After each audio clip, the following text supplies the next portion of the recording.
If you enjoy the presence of the Creator, worshiping with saxophone and walking in Torah, then join me as we journey through Bereshit, Genesis to Deuteronomy, Devarim. This is AsahxMusix studio. Today we're in Leviticus, Vayikra chapter 8, the ordination of the Kohanim, ordination of the priests. This is when Aharon and his sons are set apart to serve as priests at the oil Moshe. The instructions were given back in Shemot 29, and now ceremonially we'll see it happening. The Torah doesn't always move in straight time order, but here it slows down and let us watch this moment step by step. I'll just play a line of this saxophone song we're listening to just to quiet our hearts.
And the Creator spoke to Moshe, saying, "Take Aharon, son of Aaron, garments and anointing oil, and hold up the sin offering and the 2 rams, and the basket of leftover bread, and assemble all the congregation at the door of the tent of appointment." Moshe did as the Creator commanded him, and the congregation was assembled at the door of the tent of the appointment. Moshe said to the congregation, "This is the word which the Creator commanded to be done." So there we see the call. We saw the crowd that Moshe was addressing. He called his brother Aharon and he called the nation. And what we see the great Creator saying to Moshe is, take Aharon and his sons, the garments, the anointing oil, the bowl for the sin offering, the 2 rams and a basket of unleavened bread, and gather an entire assembly at the entrance of the tent of meetings. Moshe does it, and he brought Aaron and his sons, and all of them to the small entrance. Imagine 600,000 men, not including women, not including children. Just your families, right? That's an ocean of people pressing around one little tent, just try to see, have an eye on this moment. Moshe was early to say, look, this is what the Creator had commanded. So, just in case anybody thought that he was showing favoritism to his brother Aharon and his sons, that's how he said that he's showing this to you. So there was no favoritism there. This is just a command. So this was like a public inauguration. Everybody gathered, and it was not because of family, but because the whole nation was watching a command that was from above, that was supposed to unfold. And from time to time, we'll see where the Creator raises up someone to for service, and it's good that we get to see this openly. So when the community can see, we can see that it's the Creator's decision and it's not politics, human politics at work. But what is the deeper meaning in this? Moshe doing a command right in front of all of the Israel that teaches that the priesthood is a covenant just before the whole people. It wasn't a private arrangement in the shadows. And we see in the community sometimes leaders doing things secretively and privately, as it is not things pertaining to service, right? We can understand a personal when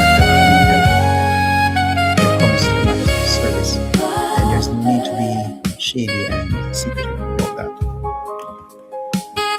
Verse 6 of Leviticus chapter 8 says, So Moshe brought Aharon and his sons to them with water, and put the long shirt on him, and girded him with the girdle, and dressed him in their robe, and put the shoulder garment on him, and girded him with the embroidered band of the shoulder garment, and with it tied the shoulder garment on him, and put the breastplate on him, and put the Urim and the Thummim in the breastplate.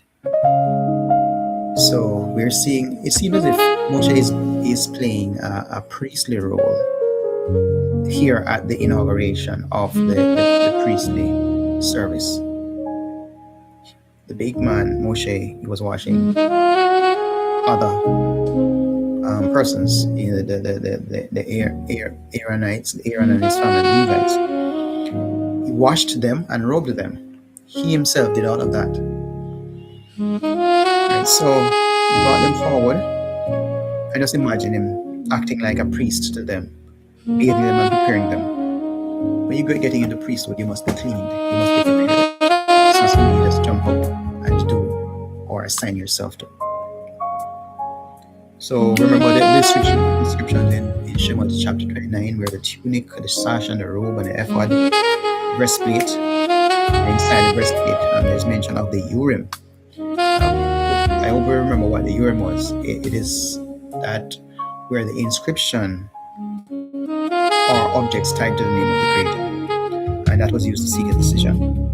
And then he put a turban on Aaron's head and set the golden plate on the front, regular clothes. Then layer by layer, he's formed into Kohen priest, high priest kind of fashion, and every piece of his clothes was saying, "You belong to service." No, yeah, imagine that. Before the Creator uses us, he will wash us and he will clothe us, and he's not going to put us into ministry as we are, just as you are without one thing. No, nothing like that. He will you and we identify you for his purpose. Of special note, the Urim was mentioned, and that was over the heart, and the crown over the forehead, and that the name of and wisdom to create in both mind and heart, not in an outward role. Verse 10 of Leviticus chapter 8 says, And Moshe took the anointing oil and anointed the dwelling place and all that was in it, and set them apart. And he sprinkled some of it on the slaughter place 7 times, and anointed the slaughter place and all its utensils, and the basin and its base to them set them apart. And he poured some of the anointing oil on Aaron's head, and anointed him, set him apart. And Moshe brought the sons of Aaron long shirts on them, girded them with girdles, turbans on them, as the Creator had commanded Moshe. So we are seeing here that the anointing was placed on the Mishkan and on Aharon. So he took this is what Moshe did.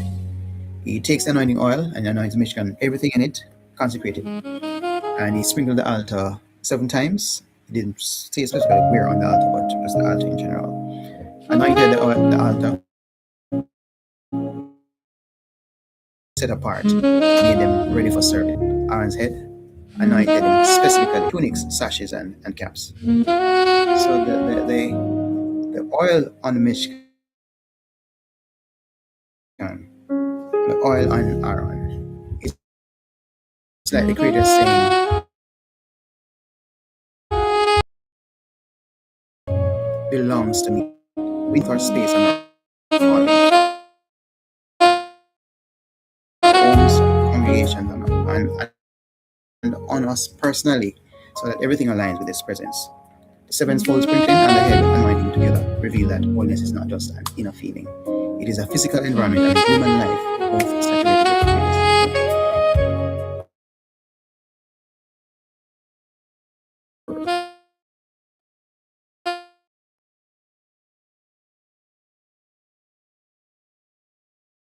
Verse 14 says,